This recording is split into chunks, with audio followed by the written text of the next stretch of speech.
શું તમે મ્યુચ્યુઅલ ફંડમાં ઇન્વેસ્ટ કરો છો? જો હા, તો આ 7531 રૂલ જાણવું તમારા માટે જરૂરી છે.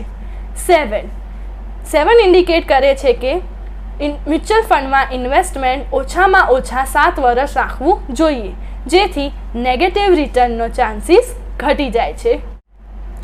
5 ઇન્ડિકેટ કરે છે કે જોખમ ઘટાડવા માટે તમારા ઇન્વેસ્ટમેન્ટને 5 અલગ અલગ એસેટ ક્લાસમાં ઇન્વેસ્ટ કરો.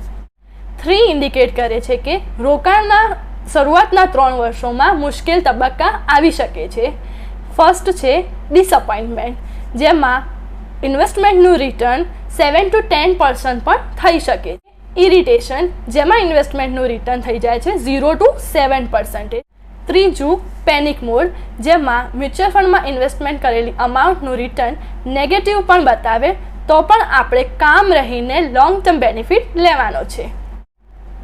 1 ઇન્ડિકેટ કરે છે કે દર વર્ષે તમારી એસઆઈપીની અમાઉન્ટમાં 10% ઇન્ક્રીઝ કરો.